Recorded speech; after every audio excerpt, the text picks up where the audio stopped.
পুকুরের পাড়ে দিয়ে দাঁড়িয়ে বনবন করে ঘোরালে যে শোভা দৃশ্যায়িত হয়, বৃন্দাবনে রাসমঞ্চে গোবিন্দকে মাঝে দিয়ে ব্রজগোপীদের নৃত্যের শোভা সেই রূপ মহাজন ব্যক্ত করছেন। আর সেই শোভা আমি পায়ে ঘুঙুর বেঁধে লেগে পড়লাম বলতে। বিরাট একবারে হিক্কার হয়ে গেল, বলে একবার ফাটিয়ে দিচ্ছে, কিছু লাভ নাই। একটা বড় কথা আছে জানবেন, কলিযুগে অনেক কীর্তনিয়া জন্মাবে, নাচিয়া গাইয়া সব নরকেতে যাবে।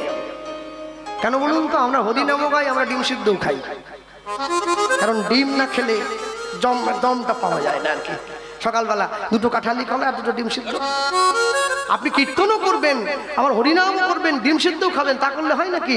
দুধ শরীরের জন্য ভালো আমি জানি, দুধে যদি সাপ মুখ দিয়ে দেয় আর কিন্তু ভালো না। হরিনাম ভালো আমি জানি, অভক্তের মুখে কৃষ্ণ কথা। সাপে মুখ দেওয়া দুধের মতো, কোনো ক্রিয়া হবে না। যে ডাক্তার নিজের চিনি খাওয়া বন্ধ করতে পারে নাই, তার নির্দেশে রোগী কোনোদিন চিনি খাওয়া বন্ধ করে না। আপনি আচরি ধর্ম জীবের শেখায়, আপনি না আচরিলে ধর্ম অপরে শেখানো না যায়। কি করে শেখাবো?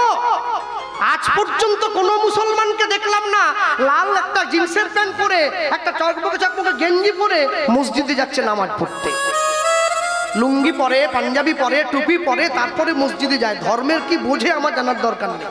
একটা 10 বছরের বাচ্চা মুসলমান বাড়ির ছেলে, ও পর্যন্ত লুঙ্গি পাঞ্জাবি পরে মসজিদে যায়। একটা মুসলমান হয়ে তারা ধর্মস্থানে ধর্মের পোশাক পরে যায়, বাঙালি নির্লজ্জের মতো লুঙ্গি পরে কীর্তন শুনতে যায়। আর কবে চেতনা হবে? কবে হবে? আর হওয়ার দরকার না। চলো চলো চলো লীলামাধবের মধ্যে প্রবেশ করি। চিরঞ্জীব দা এসেছে, সমন্বয় এসেছে, ওই বাবু এসেছে রায়পুর থেকে, সব ছুটে। বলতে গিয়ে বলবো, এই জায়গায় দাঁড়িয়ে ভগবানের মিত্রপ্রেমের কথা শুনছি, শুনতে গিয়ে সবার আগে বলবো, আজকে আমরা ভগবানের পরম মিত্র, ভগবানের পরম বান্ধবের কথা শুনছি, শুনতে গিয়ে শুনবো পরম কৃষ্ণ বান্ধব সুদামা ব্রাহ্মণের জীবনী কথা। কেউ গেয়েছে নাকি? কে গেছে? কে গেছে? ঠিক আছে, ঠিক চেঞ্জ করে দিলাম, পাল্টে দেবো, অসুবিধা নেই। হ্যাঁ হ্যাঁ, বিদ্রোহ করলে হয়, একটু কঠিন হয়ে যায়। চলো, তবু আমি কৃষ্ণলীলার মধ্যেই থাকবো, সরবো না। হ্যাঁ, কথা বলতে গিয়ে বলবো, যেহেতু উনি গেয়ে গেছেন, পরিবর্তন করতে হবে। সবার আগে বলতে গিয়ে বলি, স্থানে দাঁড়িয়ে পরম কৃষ্ণ ভক্ত ব্রাহ্মণের কথা শুনছি। পরম কৃষ্ণ ভক্ত শ্রীপাদ প্রেমানন্দের পুনর্জন্ম। পাল্টে দিতে 1 সেকেন্ড লাগে, কোনো ব্যাপার না। চলো একটু বলতে গিয়ে পিছন দিকে পিছনে আসবো। প্রেমানন্দের বাড়ি ছিল কাশীধামের মেধাগ্রাম বলে একটা জায়গায়। হ্যাঁ, কাশীধাম বলতে সবার চেনা পরিচয়, কাশীতে শিব আছে একদম শুরুতে। দেবাদিদেব মহাদেবের মাথায় যখন সকলে জল ঢালতে যায়, একটাই মন্ত্র বারংবার উচ্চারণ করা হয়, ওং নমঃ শিবায় সন্তায় কারণত্রয় হেতবে নিবেদয়ামি চতমানং তঙ্গতি পরমেশ্বর। এই কাশীধামে বেশিরভাগ ব্রাহ্মণ সম্প্রদায়ের মানুষের বসবাস ছিল একটা সময়। এই প্রেমানন্দের পিতার নাম ছিল হরিদাস, মায়ের নাম ছিল সুদেবী। তাহলে প্রেমানন্দের পিতা হরিদাস আর সুদেবী, তাদের একমাত্র সন্তান, ব্রাহ্মণ বাড়ির সন্তানের নাম ছিল প্রেমানন্দ। প্রেমানন্দের বাবা গিয়ে প্রেমানন্দের কাছে দাঁড়িয়ে জানতে চাইছে, হ্যাঁ রে প্রেমানন্দ, বড় হয়ে কি হতে চাস? বাবা, আমি বড় হয়ে তোমার থেকেও বড় পণ্ডিত হতে চাই। এই পণ্ডিত হবি? হ্যাঁ। সৎ এবং অসৎ, আস্তে, সৎ এবং অসতের বিবেকবতী বুদ্ধিকে পণ্ডা বলা হয়। পণ্ডা যার বিকশিত হয়েছে সে পণ্ডিত। পড়াশোনা করলে পণ্ডিত হয়ে যাবে না। পণ্ডিত ঈশ্বরচন্দ্র বিদ্যাসাগর সৎ এবং অসৎকে চিনে নিয়েছে, সেই পণ্ডিত। প্রেমানন্দের গুরুদেবকে হবে, বাবা হাত ধরেছে, খোকা চল। পড়াশোনা করতে গেলে গুরুদেবের আশ্রমে যেতে হয়। প্রেমানন্দের গুরুদেবকে ওই কাশীধামেরই রামানন্দ স্বামী। জীবনের 4টি ধাপ শিখতে হতো, ব্রহ্মচর্য, গার্হস্থ, বানপ্রস্থ, সন্ন্যাস। 4টি ধাপ। 10 থেকে 25 ব্রহ্মচর্য, 25 থেকে 45 গার্হস্থ, 45 থেকে 55 বানপ্রস্থ, 55 পরে সন্ন্যাস। 4টি ধাপ। 10 থেকে 25 ঊর্ধ্বলিঙ্গ, ঊর্ধ্বজনী, ঊর্ধ্বরতি হয়, ঊর্ধ্ব না হইলে জীবে যাবে জমাল হয়, পুরুষের লিঙ্গ হয় মস্তকের মণি, তালইয়া খেলা করে দেবপদ্মজনী, চিরাধিকা হয় তার প্রেমের মহাজন, সেই মানুষের বাড়ে ওজন, তাকে বলে মহাজন। 10 বছর থেকে 25 বছর দুটো জিনিসকে রক্ষা করতে হয়, একটা ধৈর্য, একটা বীর্য। আর ভেঙে বলতে পারবো না। 25 থেকে 45 সংসারে ফিরে আসবে, বিবাহ করবে, নিজের স্ত্রীকে দিয়ে সন্তানের জন্ম দেবে, নিজ স্ত্রী ছাড়া বাকি নারীদেরকে মাতৃজ্ঞানে সম্মান করবে, ভবিষ্যতের সঞ্চয় করবে, সংসারে আনন্দ করে জীবন কাটাবে। 45 থেকে 55 বানপ্রস্থ, নখ বড় রাখবে, চুল বড় রাখবে, জল ছেঁকে খাবে, হরিনাম গাইবে, নিজ স্ত্রীর সঙ্গে কথা কম বলবে, কন্যা যদি উপযুক্ত হয়ে যায় মেয়ের সঙ্গে একান্তে কথা বলবে না। 55 পরে সন্ন্যাস, সংসারের মায়া ত্যাগ করে গোবিন্দ চরণে চলে যাবে। জীবনের 4টি ধাপ, এই যে প্রসেস পদ্ধতি, একে বলা হতো গুরুকুল। এখন তো গুরুকুল নেই, এখন স্কুল। প্রেমানন্দের গুরুদেব রামানন্দ স্বামীর কাছে গিয়ে দাঁড়িয়েছে, আর বাবা শিখিয়ে দিচ্ছে, খোকা প্রেমানন্দকে প্রণাম করো, গুরুদেবকে গিয়ে প্রণাম করছে প্রেমানন্দ। গুরুদেবের চরণের কাছে গিয়ে জয় জয় শ্রী গুরু, গুরু আমার প্রেম কলপ অনুধ্বনি, জয় জয় শ্রী গুরু, গুরু আমার প্রেম কলপ, জয় জয় শ্রী গুরু, গুরু আমার প্রেম কলপ, জয় জয় শ্রী গুরু। আচ্ছা, কত সুন্দর মিল না, জয় জয় শ্রী গুরু, এই তো গুরু আমার প্রেম কলপ, সত্যি সে হরি কেমন বল, নাম শুনে যা এত প্রেম জাগে, চোখে আনে এত জল, সত্যি সে হরি কেমন বল, জয় জয় শ্রী গুরু, গুরু আমার প্রেম কলপ, জয় জয় শ্রী গুরু, গুরু আমার প্রেম কলপ, অদ্ভুত অদ্ভুত জগৎ, অদ্ভুত জগৎ,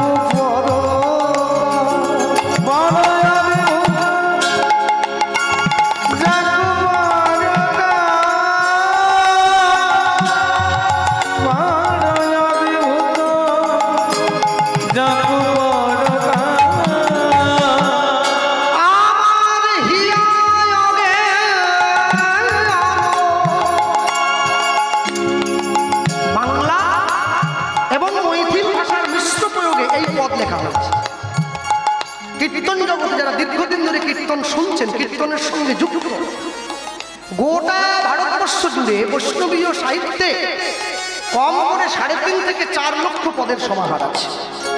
সেটা পূর্ব চৈতন্যানন্দ, প্রাক চৈতন্য, মহাপ্রভুর জন্মের আগে এবং মহাপ্রভুর জন্মের পরে। একটা মৈথিল ভাষার পদ, একটা ব্রজবুলি ভাষার পদ, একটা বাংলা ভাষার পদ। কিন্তু কিছু কিছু পদ আছে যেগুলো পদকর্তাদের বাংলা এবং মৈথিলের সমাহার। দেখুন, উনি তো বলতেই পারতেন আমার হিয়া অজ্ঞান, অজ্ঞান বলেননি, কিন্তু হিয়া অজ্ঞান, এই বাংলা এবং মৈথিলের সমাহার। আস্তে গীতাতে কিন্তু মন্ত্র নেই, গীতাতে শ্লোক আছে। বেদে কিন্তু শ্লোক নেই, বেদে মন্ত্র আছে। চৈতন্য চরিতামৃতে শ্লোকও নেই, মন্ত্র নেই, এতে পয়ার আছে। 3টে তফাৎ আলাদা। আমার হিয়া অগতি মির বড় জ্ঞান,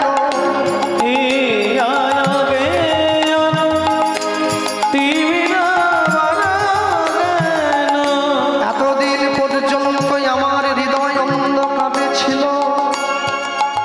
আকাশের চাঁদ উঠলে দেহের বাইরে আলোকিত হয়, গুরুরূপী চন্দ্রের কিরণে আমার অন্তরটা আলোকিত হলো সুচন্দ্র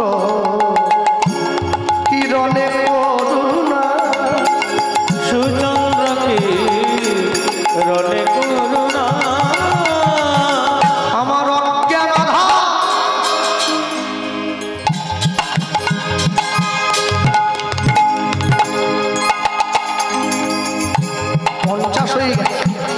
ও বাজাবে নাকি আমরা পাবো? খোল বাজিয়ে বাজিয়ে বুড়ো হয়ে গেল, ঠিক জানে কোথায় কত বাজাতে হবে। আমার অজ্ঞান দৌড় করেছে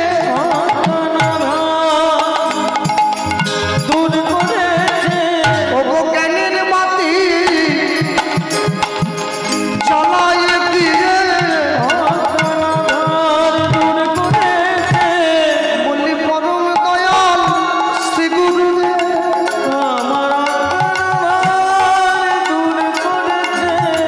আমি নিলাম স্মরণে নিলাম আমায় চরণ তলে আশ্রয় দিও বলি চরণ ছায়া দিয়া রাখো মোরে আমি নিলাম স্মরণে আমার গুরুদেবের চরণ তলে আমি নিলাম স্মরণে নিলাম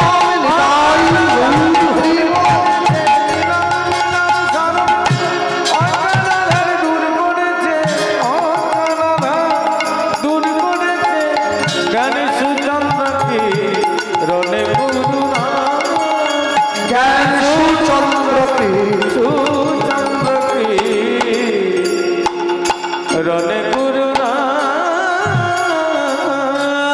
গুরু ব্রহ্মা গুরু বিষ্ণু গুরুদেব মহেশ্বর গুরুরেব পরম ব্রহ্ম তস্मै শ্রী গুরবে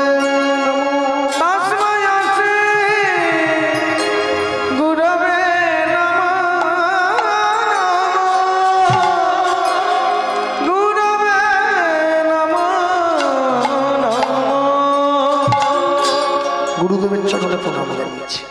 জগতে যত দেবদেবী আছে, কালী, দুর্গা, শীতলা, ষষ্ঠী, মনসা, দেবদেবীদেরকে প্রণাম করবেন ডান দিক থেকে, ভগবানকে প্রণাম করবেন বাম দিক থেকে, গুরুদেবকে প্রণাম করবেন সামনে থেকে। উঠে দাঁড়িয়েছে আস্তে, যেদিনকে আস্তে আস্তে গুরুদেবকে প্রণাম যখন করবেন, যেদিনকে গুরু আশ্রমে যাবেন, যেদিনকে গুরুদেবের ঘরে যাবেন, আগের দিন কিন্তু নিরামিষ সেবা করতে হবে। বাবা পাগলার শিষ্য বাবা পাগলাকে প্রণাম করতে গিয়েছে, বাবা পাগলা বলছে দাঁড়া, প্রণাম করিস না। বলে কেন? বলে তুই আজকে আমাকে প্রণাম করবি না, কালকে করবি। বলে ঠাকুর আমার গিন্নি প্রণাম করলো, আমার ছেলে প্রণাম করলো, আমি তোমায় প্রণাম করতে পারবো না? তোকে বলেছিলাম না আমার আশ্রমে আসার আগের দিন নিরামিষ খাবি। ও বাড়িতে খায়নি, বাজারে গিয়ে খেয়েছি। গুরুদেব জানতে পেরেছে। তুমি কি করে জানলে আমি আমি আমি আমিষ খেয়েছি? বলে আমি জানবো বলেই তো আমি তোর গুরু, তুই আমার শিষ্য। হ্যাঁ, গুরু মিলে লাখে লাখে, শিষ্য মিলে এক, শিষ্য মিলে লাখে লাখে, গুরু মিলে এক। গুরু অনেক পাওয়া যায়, শিষ্য পাওয়া বড় দায়, আবার শিষ্য অনেক পাওয়া যায়, গুরু পাওয়া বড় দায়। ভক্তমণ্ডলী ভক্তিমতী মায়ের গুরুদেবকে প্রণাম করে উঠে দাঁড়িয়েছে, আর যখনই উঠে দাঁড়িয়েছে গুরুদেব প্রেমানন্দকে বুকের মাঝে জড়িয়ে ধরল। প্রেমানন্দ, আগে গুরুদেব তুমি আমার আশ্রমে থাকবে? হ্যাঁ, কিন্তু বাবা আশ্রম তো বাড়ি নয়, তুমি যা বলবে তাই হবে, যা করবে তাই হবে। এই আশ্রমে থাকতে গেলে এসব তো হবে না। কি করতে হবে? আশ্রমে থাকতে গেলে কাজ করতে হবে। তো কি কাজ করবি? আমি গুরুদেব বাজিয়ে দেখছি ছেলেটা ইচ্ছে কি আছে। আমি গোবিন্দের জন্য ফুল তুলবো, গোবিন্দের জন্য মালা গাঁথবো, গোবিন্দের মন্দিরটা পরিষ্কার করবো, গোবিন্দকে স্থান। বাহ, সবাই মায়ার দাস হতে চায়, তুই তো গোবিন্দের দাস রে। বাহ, বাবা এত কষ্ট করতে হবে না, এত কষ্ট করার পর সোজা কাজ একটা দিচ্ছি, কর। কি কাজ? গুরুদেব প্রেমানন্দের হাতে ভিক্ষার ঝুড়িটা ধরে, হ্যাঁ প্রেমানন্দ ভিক্ষা করতে পারবি? গুরুদেব দিয়ে দেখুন, খালি আপনার থেকে বেশি ভিক্ষা করে দেখি। এই শোন বাবা, ভিক্ষা শুধু করলে হবে না, ওরে আমার আশ্রমে ভিক্ষার তো নিয়ম আছে রে।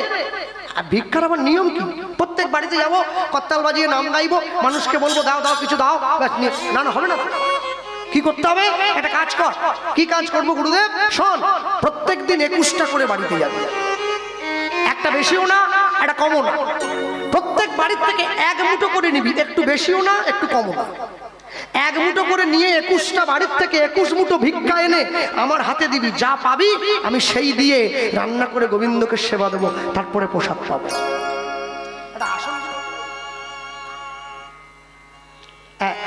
আসন দিয়ে দেন, তিরপল বিছিয়ে দেন, বাবারা দাঁড়িয়ে আছে।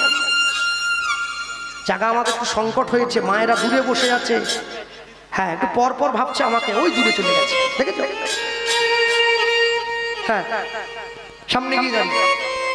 যেই কথা বলেছে প্রেমানন্দ বলছে তাহলে গুরুদেব আমি ভিক্ষার জন্য আমি বেরিয়ে পড়ি। হ্যাঁ বেরিয়ে পড়, দেরি করিস না, সব নিয়মটা মনে রাখিস, আস্তে কথা বলবেন না কেউ। যারা সাধু হয়েছেন, মঠে মন্দিরে থাকেন, গেরুয়া পোশাক পরেন, বড় জটা বড় দাড়ি, সাধু কোনোদিন 5 বাড়ির বেশি ভিক্ষে করে না, পাক আর না পাক। যারা ব্রহ্মচারী হয়েছেন, মঠে মন্দিরে থাকে, ডোর কৌপিন বহির্বাস করে, মাথা মুন্ডন, মাথায় শিখা আছে, প্রকৃত ব্রহ্মচারী কোনোদিন 11টা বাড়ির বেশি ভিক্ষে করে না, পাক আর না পাক। যিনি ভক্ত বৈষ্ণব হয়েছেন, গৃহে আছেন, স্ত্রী পুত্র পরিবার আছে, কিন্তু গোবিন্দকে সেবা দিয়ে প্রসাদ গ্রহণ করেন। প্রকৃত ভক্ত বৈষ্ণব কোনদিন 21টা বাড়ির বেশি ভিক্ষা করেন না, পাক আর না পাক। কিন্তু আমার মতো ভিখারি একদিনে 3 পালা গান হলেও করতে ছাড়ি না, করি না, বলছি আজ। সকালে একটা, দুপুরে একটা, রাতে একটা, ডেলি 3 পালা, 50 করে হলে 1.5 লাখ টাকা। ভগবান বলে তুই করছিস, কর, ব্যবস্থা আমিও করব। 2 সিজনের পরে গলা বসে যাবে। শুনেছি মেদিনীপুর থেকে নাকি ভেলোরটা কাছে হয়, ভেলোরে সিট বুকিং করব।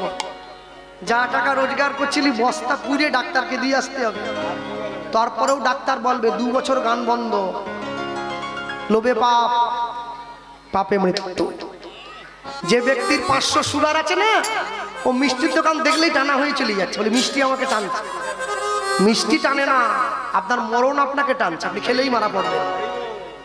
মানুষের জীবনে 2টো টান খুব মারাত্মক জানো, একটা যৌবনের টান, একটা বুড়ো বয়সের টান।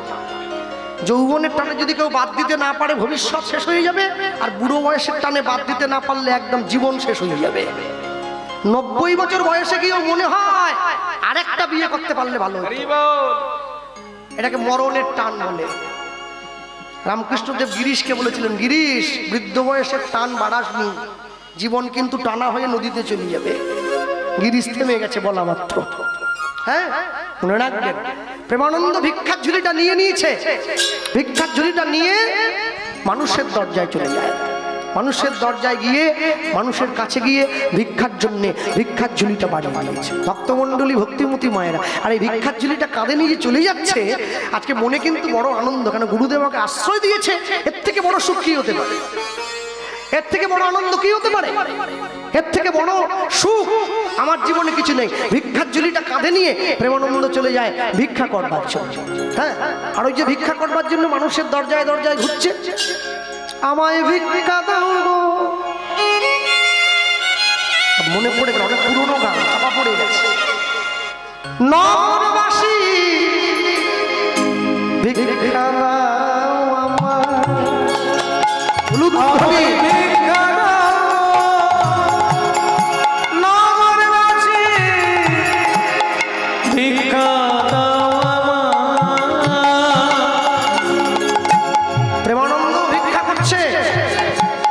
কমিটির বাবুরাও এসে গেছে ভিক্ষার জন্য, মিলে গেছে। হ্যাঁ, কেউ ছটফট করবেন না, যার ভালো লাগে সে দেবে, যার ভালো লাগে সে দেবেন না, কারো কাছে কোনো জোর নেই। এত বড় হরিসভা, এত কীর্তনীয়দের বিপুল ব্যয়ভার, এসব আপনাদের কাছ থেকে ভিক্ষা করে করে নির্বাহ করা হয়। ওনারা যাচ্ছে আপনাদের সম্মুখে, আপনারা যেমনভাবে পারবেন আমাদের ভিক্ষার ঝুলিতে দান করবেন। এ দান কেহ নাহি নিবে কেড়ে, যতই করিবে দান ততই যাইবে, যাবে সকলের কাছে। কেমন ভাবে পারবেন? ভিক্ষা দাও গো নগরবাসী, ভিক্ষা দাও আমায়, ভিক্ষা দাও নগরবাসী, ভিক্ষা দাও ওগো তোমাদের এই ভিক্ষার দ্রব্য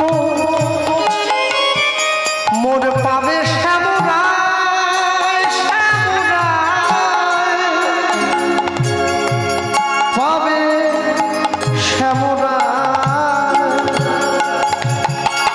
ওগো তোমাদের ভিক্ষার দ্রব্য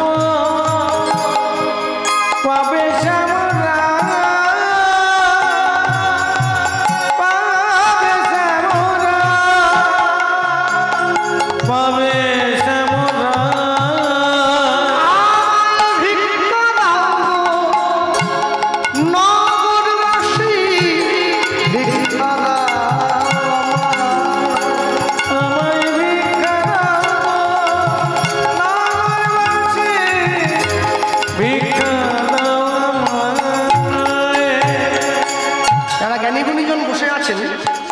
বর্তমান দিনের আমাদের সরকার যারা আমাদের খাওয়ায়, যারা আমাদের পড়ায়, তারা কীর্তনকে লোকগানের মধ্যে ফেলে দিয়েছে।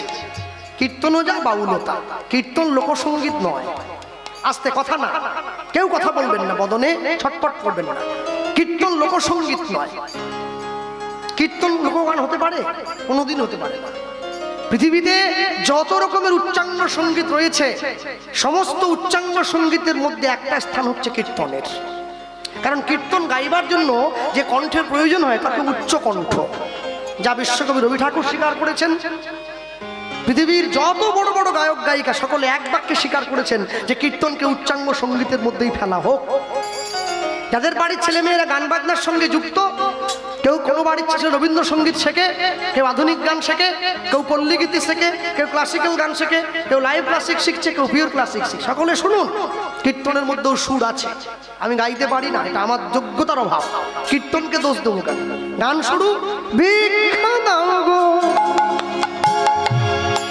নগরবাসী, ভিক্ষা দাও আমায়। এই তো যদি গাই, বেহাগ যদি না হয় রাজি, বসন্ত যদি নয়া আসে, ওগো এই আসরেই মন তুমি থাকো বন্ধু আমার পাশে। বেহাগ যদি না হয় রাজি, বসন্ত যদি না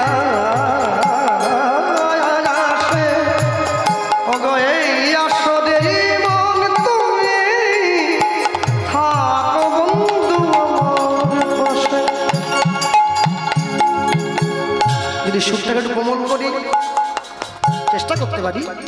তোমার ভুবনে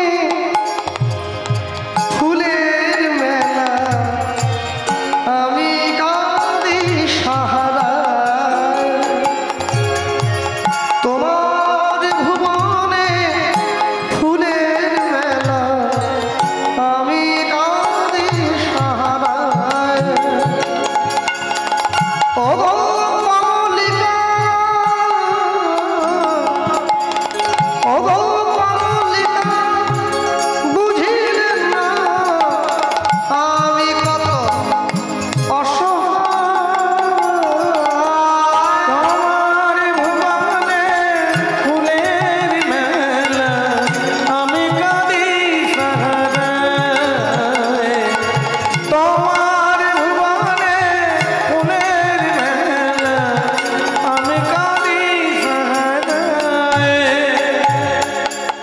সুরটাকে আরো কোমল করি, চেষ্টা করতে পারি।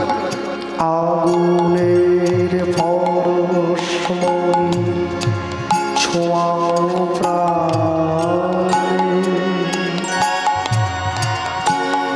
এ জীবন পূর্ণ করে, এ জীবন পূর্ণ করে, এ জীবন পূর্ণ করে, এই জীবন পূর্ণ করে, দহন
দেওয়া যাবে না, একাদশীর দিন ভিক্ষা দিতে নেই, অন্য বাকি দিনে দেন।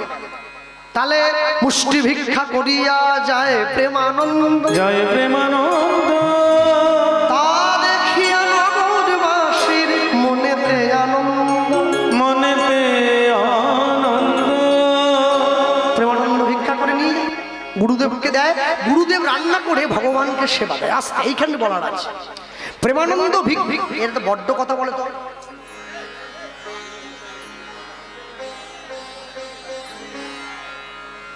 সামনের বেঞ্চে বসে কথা বললে হবে, পিছন বেঞ্চের লোক চুপ হয়েছে, তোরা কথা বলছিস। হ্যাঁ, নিয়ে গিয়ে কাছে দাঁড়িয়েছে। প্রেমানন্দের দায়িত্বটা হচ্ছে ভিক্ষাটা গুরুদেবের হাত পর্যন্ত পৌঁছে দেওয়া। এরপরে কিন্তু প্রেমানন্দ জানে না কিরম করে গোবিন্দ সেবা দিচ্ছে। গুরুদেব সেই ভিক্ষার দ্রব্য নিয়ে গিয়ে রান্না করে গোবিন্দের উদ্দেশ্যে নিয়ে যায়, মন্দিরের মধ্যে ঢুকিয়ে দিয়ে মন্দিরের দরজাটা বাইরে থেকে বন্ধ করে ভগবানকে গান গেয়ে শোনাবার পরে আচমন করে যখন তিনটে তালি দিয়ে পর্দাটা সরিয়ে দেয়, গুরুদেব দেখতে পায় থালায় অর্ধেকটা অন্ন নেই, বাটিতে অর্ধেকটা ব্যঞ্জন নেই, গ্লাসে অর্ধেকটা জল নেই। ভগবান নিজে সেবা করে যায়। রামানন্দ স্বামী গোবিন্দকে যে সেবাটা দিচ্ছে একে প্রত্যক্ষ সেবা বলা হয়। আর আমরা প্রত্যেকদিন আমাদের ঘরে গোবিন্দকে যে সেবা দিচ্ছি একে পরোক্ষ সেবা বলা হয়। ভগবান সেবা করছে না, ভগবান নিজে হাতে সেবা দর্শন করছেন, কিন্তু ওখানে সেবা করছেন। এই যে মায়েরা বসে আছেন প্রত্যেকে, এতদিন ধরে এত কষ্ট করে সারা জীবন ধরে নিজের পরিবারকে রান্না করে খাইয়েছেন, কত ভালো ভালো জিনিস প্রত্যেকে। মনে রাখবেন, সারা জীবন ধরে রান্না করে খাইয়েছেন সকলের জন্য, সকলকে খাইয়েছেন। যেদিনকে আপনার হাতের রান্না গোবিন্দ সেবায় লাগবে সেদিনকে রান্না শেখা কিন্তু সফল হবে, তার আগে নয়। কারণ ভগবানের জন্য সবাই রান্না করতে পারবে না। ভগবানের জন্য রান্না করতে গেলেও সৌভাগ্যের দরকার হয়, সবাই পারে নাকি? নিয়ে গিয়ে দাঁড় করিয়েছে প্রেমানন্দ, প্রত্যেক দিন নিয়ে গিয়ে ভিক্ষা দিয়ে গুরুদেবের হাতে তুলে দেয়। একদিন, দুদিন, 3 দিন, 4 দিন করে করে আজকে 1 মাস কেটে গিয়েছে। ভগবান মনে মনে চিন্তা করছে, প্রেমানন্দ তুমি যে প্রত্যেক দিন এত সহজে আমার সেবা দিয়ে দিচ্ছ, আমি তোমায় একটু বাজিয়ে দেখবো না? হ্যাঁ, কৃষ্ণ পাওয়া এত সহজ নয়, তাহলে সবাই কৃষ্ণ পেয়ে যেত। ভক্তি যখন ভোজনে প্রবেশ করে, ভোজন তখন প্রসাদ হয়ে যায়। ভক্তি যখন জলে প্রবেশ করে, জল তখন চরণামৃত হয়ে যায়। ভক্তি যখন ঘরে প্রবেশ করে, ঘর তখন মন্দির হয়ে যায়। ভক্তি যখন দেহে প্রবেশ করে, মানুষ তখন ভক্ত হয়ে যায়। ভক্তি যখন আত্মায় প্রবেশ করে, মানুষের দেহ তখন বৈষ্ণবতায় পরিণত। আর ভক্তি যখন পরমাত্মায় প্রবেশ করে, মানুষ সবকিছু ছেড়ে দিয়ে গোবিন্দ চরণে দেহটা বিলীন হয়ে যায়। ভক্তিকে আশ্রয় করা, ভক্তিকে সঙ্গে নেওয়া, এত চারটিখানি কথা, তাহলে সকলে পেরে যেত। ভক্তমন্ডলী ভক্তিমতী মায় নিয়ে গিয়ে কাছে দাঁড়িয়েছে। প্রেমানন্দ গুরুদেবকে ভিক্ষার ঝুলিটা দেয়। ভগবান মনে মনে চিন্তা করছে, প্রেমানন্দ এত সহজে কেউ আমায় লাভ করতে পারবে না। মনে রাখবেন, যে করে আমার আশ আমি করি তার সর্বনাশ নয়। আজ পর্যন্ত ভগবান কারোর সর্বনাশ করেনি। প্রকৃত কথাটা কি? মহাজন বলছেন, যে করে আমার আশ আমি করি তার তমনাশ। তম মানে অন্ধকার, অন্ধকার মানে পাপ, পাপ মানে মায়া। চশমা আমরা সকলেই পড়েছি, তুমি একা নও। চশমা পড়লে দৃষ্টির পরিবর্তন হয়। দৃষ্টি শক্তির পরিবর্তন করতে গেলে অন্তর দিয়ে দেখতে হয়। অন্তর দিয়ে দেখতে গেলে অন্ধকারকে দূরে সরিয়ে দিতে হয়। যে করে আমার আশ আমি করি তার তমনাশ। তবু যদি সে না ছাড়ে মোর পাশ, আমি করি তার 6 পুত্রকে বিনাশ। কাম, ক্রোধ, লোভ, মোহ, মদ, মাশ্চর্য, ষড়রিপু। তবু যদি সে না ছাড়ে মোর পাশ, আমি তাকে দেব বনবাস, তাকে বৃন্দাবনে বাস করতে পাঠাই। যে তোমার শরণ লয় তার বাঞ্ছা পূর্ণ হয়, কৃপা করি করো তারে বৃন্দাবনবাসী। নম নম তুলসী কৃষ্ণ প্রেয়সী। তারপরে ভগবান বললেন, বৃন্দাবনে গিয়েও সে যদি না ছাড়ে মোর পাশ, আমি তখন হব তার চরণের দাসের দাস। এত সহজে কৃষ্ণ পাওয়া যায়? কোনোদিন যায় না।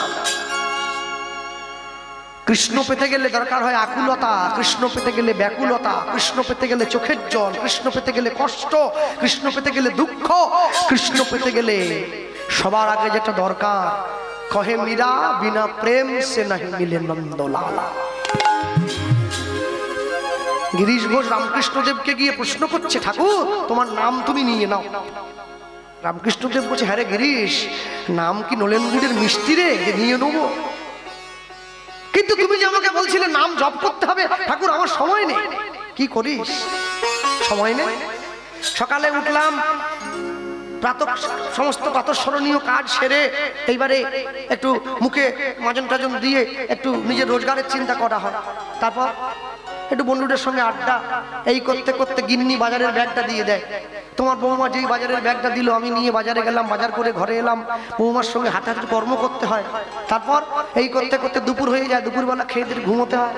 তারপর বিকেলবেলা উঠলাম, আবার বাজারে একটু আড্ডা দিলাম, একটু সকলের সঙ্গে চা জল খাওয়ার খেলাম।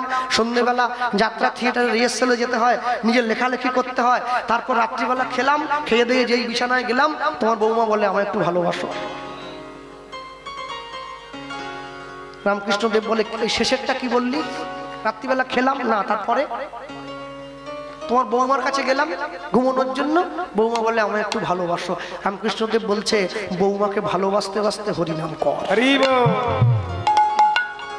হ্যাঁ গিরিশ, আত্মেন্দ্রিয় প্রীতি বাঞ্ছা তারে বলে কাম, কৃষ্ণেন্দ্রিয় প্রীতি ইচ্ছা ধরে প্রেম নাম। কোন ভাগ্যে কোন জীবের শ্রদ্ধা যদি হয়, তবে তো সেই জীব সাধু সঙ্গ করয়। সাধু সঙ্গ হইতে হয় শ্রবণ কীর্তন, শ্রবণ হইতে হয় সর্ব অনর্থ বিবর্তন। অনর্থ লয় হইলে ভক্তি নিষ্ঠা হয়, ভক্তি হইতে শ্রবণার্থে রুচি উপজয়, সেই রুচি হইতে হয় আসক্তি প্রচুর, আসক্তি হইতে চিত্তে জন্মের অতিরঙ্কুর, সেই রতি গাঢ় হইলে ধরে প্রেম নাম, সেই প্রেম প্রয়োজনে সর্বানন্দ ধাম। নিতাই গৌর প্রেমানন্দে হরি বল হরি বল। তুমি চাইলেই প্রেম পাবে, হ্যাঁ চাইলেই প্রেম। মনে রাখবে ভক্তমণ্ডলী মায়ের, এই যে গোবিন্দের বামে দেখছো রাধারানী দাঁড়িয়ে আছে, যতই আমরা গানে গাই, রাধারানী কিন্তু কৃষ্ণ পায়নি, পায়নি বলেই সকলে ভালোবেসেছে, পেয়ে গেলে ভালোবাসত না। চণ্ডীদাস রজকিনী তারাই প্রেমের শিরোমণি। আমাকে বিচার করে বলুন তো, চণ্ডীদাসকে রজকিনী কোনোদিন পেয়েছিল কি? পেলে কিন্তু কাম হয়ে যেত, প্রেম থাকতো না।